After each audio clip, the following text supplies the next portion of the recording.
अस्सलामुअलैकुम जी। आज की story war of the planet of the apps movie पर है।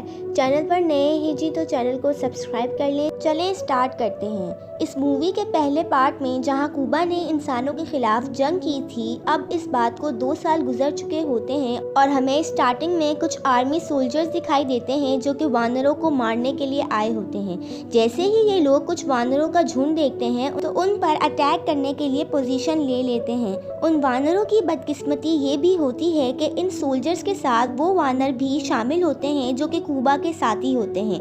जैसे ही ये सोल्जर्स कुछ वानरों का झुंड देखते हैं तो उन पर अटैक कर देते हैं और बहुत सारे वानरों को मार देते हैं। और जब इन्हें लगता है कि ये जीत रहे होते हैं, वहीं पर सीजर अपनी पूरी फौज के साथ आ जाता है और सारे सोल्जर्स को मार देता है। अब उनमें से कुछ सोल्जर्स बच जाते हैं और एक वानर भी बच जाता है जो कि सीजर के खिलाफ होता है। सीजर उस वानर को रख लेता है और बाकी 2 सोल्जर्स को वापस भेज देता है, ये बताने के लिए कि सीजर जंग नहीं चाहता। उनके जाने के बाद सीजर उस वानर से बात करता है जिसका नाम रेड होता है। तो रेड सीजर को बताता है कि इन सोल्जर्स का कर्नल बहुत बुरा है और वो सारे वानरों को ख़त्म कर देगा, इसीलिए अच्छा है कि उनकी बात मानी जाए और उनके साथ काम किया जाए। ये सुनकर सीजर को गुस्सा आ जाता है और सीजर एक और वानर जिसका नाम विंटर होता है उसको रेड को यहाँ से ले जाने के लिए कह देता है। इसके बाद सीजर को पता चलता है कि उसका बेटा आ गया है जो कि वानरों के लिए एक महफूज जगह ढूंढने के लिए गया था।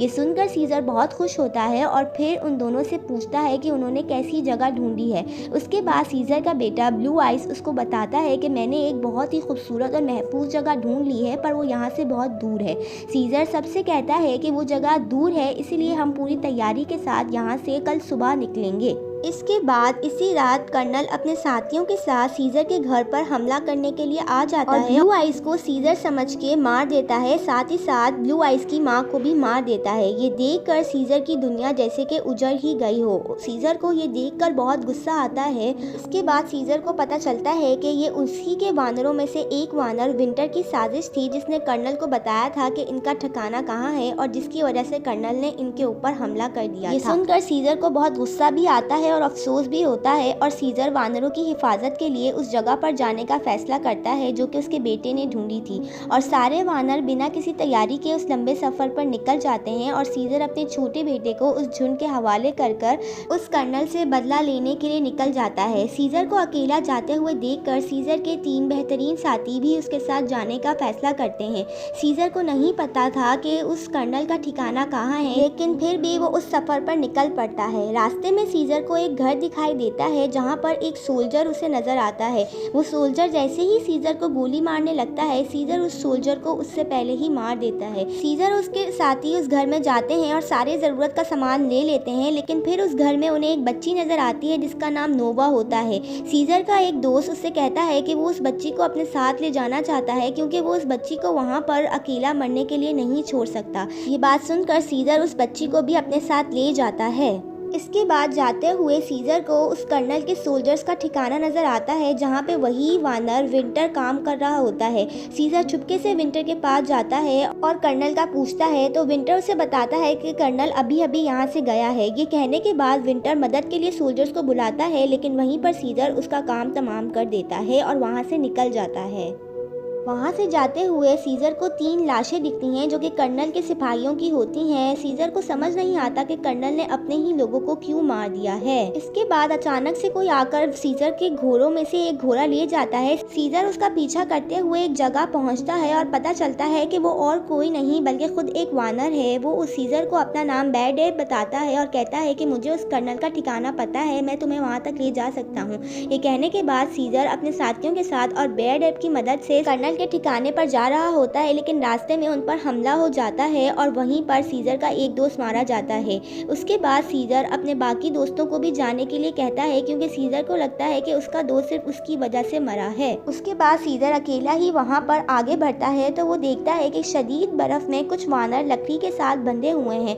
जब वो उन वानरों के पास जाता है तो देखता है कि वो उसी के झुंड के वानर होते हैं और फिर जब सीजर कुछ आगे जाके देखता है तो सारे वानरों को कर्नल ने बंदी बनाया होता होता है। सीजर ये देख ही रहा होता है कि उस पर हमला होता है और सीजर को भी बंदी बना लिया जाता है। सीजर जब उठता है तो अपने वानरों में ही मिलता है और सब वानरों से पूछता है कि उनके साथ क्या हुआ, तो वो उन्हें बताते हैं कि वहाँ पर जाते हुए रास्ते में इन पर हमला हुआ और सारे वानरों को पकड़ लिया गया है। ये कर्नल हमसे काम कराता है और ना खाने को देता है और ना पीने को देता है। वानरों का ये बुरा हाल देखकर सीजर को बहुत गुस्सा आता है और सीजर कर्नल से लड़ाई करने लगता है और बोलता है कि वानरों को अगर काम कराना है तो फिर उन्हें खाना पानी दिया जाए। कर्नल को ये देखकर बहुत गुस्सा आता है और वो सीजर को धमकी देता है कि अगर तुमने अपने वानरों को काम करने के लिए नहीं कहा तो मैं तुम्हें मार दूंगा। सीजर अपने वानरों के लिए मरने के लिए तैयार होता है, लेकिन कोई भी वानर सीजर को मरता हुआ नहीं देख सकता, इसीलिए सारे वानर काम करने के लिए तैयार हो जाते हैं। सीजर की ये बगावत देखकर कर्नल को बहुत गुस्सा आता है और वो उस पर बहुत ज्यादा तशद्दुद करता है। वो उसे कोड़े मारता है और शदीद बर्फ में उसको मरने के लिए छोड़ देता है, लेकिन सीजर किसी न किसी तरीके से अपने आप को जिंदा रखता है क्योंकि उसे अपने वानरों को बचाना होता है। यहीं पर कर्नल बाकी वानरों को खाना देता है ताकि वो जिंदा रह सकें और सीजर को अपने केबिन में बुलाता है। केबिन में जाकर सीजर कर्नल से कहता है कि मैं जानता हूँ कि तुम मेरे वानरों से लंबी लंबी दीवारें क्यों बनवा रहे हो, क्योंकि तुम पर खुद ही हमला होने वाला है, वो भी तुम्हारे लोगों से। ये सुनकर कर्नल को गुस्सा आ जाता है और सीजर को बताता है कि मैं जो भी कर रहा हूँ बिल्कुल ठीक कर रहा हूँ। इंसानों में ये जो बीमारी फैली हुई है इसका कोई हल नहीं है, इसीलिए जिस इंसान को भी ये बीमारी होती है मैं उसे मार देता हूँ। तो क्या गलत करता हूँ? ये मैंने अपने बेटे के साथ भी किया है। जो भी इस बीमारी का शिकार होता है उसे मरना ही होगा, पर उन्हें मेरा ये तरीका पसंद नहीं है तो क्या हुआ, मैं उनसे भी लड़ूंगा और उन सबको भी खत्म कर दूंगा। ये सुनकर सीजर को बहुत गुस्सा आता है और वो कर्नल पर हमला करता है, लेकिन इसका कोई फायदा नहीं होता। इसके बाद वापस से वो लोग सीजर पर टॉर्चर करना शुरू कर देते हैं और दूसरी तरफ सीजर के वो दोस्त जिन्हें वो रास्ते में ही छोड़कर आया हुआ था, वो सीजर की मदद करने के लिए कुछ सोचते हैं और फिर ही उन्हें एक टनल मिलता है जो कि सीधा वानरों के पिंजरे में खुलता है। उसके बाद वो सारे लोग टनल के अंदर से रास्ता बनाने की कोशिश करते हैं, पर ये बात उन्हें सीजर को बतानी होती है। वो किस तरह ये बात सीजर को बताएं उन्हें खुद नहीं पता होता। दूसरी तरफ सीजर का ये बुरा हाल देखकर नोवा सीजर के पास सीधा आ जाती है और सीजर को उठाती है और फिर वानरों से खाना लेकर सीजर को खाना और पानी देती है। ये देखकर सीजर का इंसानों के लिए दिल बदल जाता है और वो नोवा को जल्दी से वहाँ से जाने के लिए कहता है, लेकिन फिर वहाँ पर सोल्जर्स आ जाते हैं। नोवा को बचाने के लिए सीजर का एक दोस्त जो कि टनल बना रहा होता है वो आ जाता है और सबका ध्यान अपनी तरफ खींच लेता है ताकि नोवा को बचा सके। वहीं पर वो सीजर को बताता है कि हमने एक टनल ढूंढ लिया है और हम वानरों को बचा सकते हैं। दूसरी तरफ जब सुबह कर्नल सीजर के पिंजरे की तरफ आता है तो उसे नोवा की डॉल मिलती है और वो हैरान हो जाता है कि ये डॉल यहाँ पर कहाँ से आई। और उसी रात सीजर उस टनल से अपने साथियों को वहाँ से बाहर निकाल देता है, क्योंकि अगली ही सुबह कर्नल के ऊपर यूएस आर्मी ने हमला करना होता है। वानरों को वहाँ से बाहर निकालने के बाद सीजर कर्नल के पास जाता है उसको मारने के लिए, लेकिन फिर वो देखता है कि कर्नल को खुद ही इन्फेक्शन हो चुका है, वो भी नोवा की डॉल से, क्योंकि नोवा खुद ही इन्फेक्टेड थी। ये इन्फेक्शन चूंकि सिर्फ इंसानों में फैलता है, इसलिए सीजर और उसके दोस्तों को नोवा से कुछ भी नहीं हुआ था, लेकिन कर्नल इन्फेक्ट हो चुका था और अब वो मरना चाहता था। वहीं पर सीजर कर्नल के हाथ में खुद गन देता है और वहीं कर्नल मर जाता है। दूसरी तरह यूएस आर्मी कर्नल के लोगों पर हमला कर देती है। वो लोग आपस में लड़ रहे होते हैं, लेकिन वहीं एक सोल्जर वानरों को भागता हुआ देखकर उन पर हमला करना शुरू कर देता है। रेड अपने ही लोगों को मरता हुआ देखकर अफसरदा हो जाता है, क्योंकि वो सिर्फ सीजर का दुश्मन था बल्कि अपने लोगों का नहीं, लेकिन फिर भी उसे उन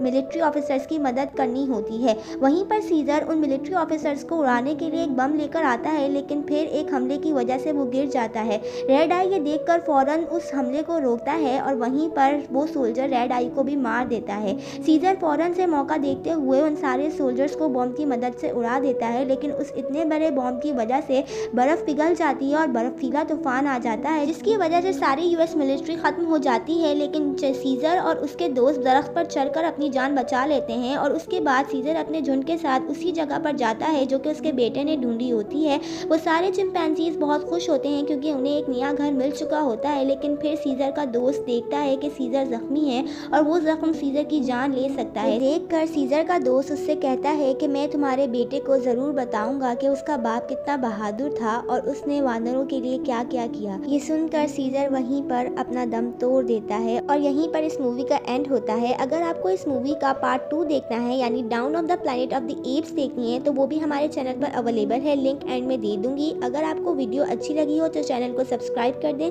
लाइक कर दें, शेयर कर दें, कमेंट कर दें। Thank you so much. अल्लाह हाफिज़।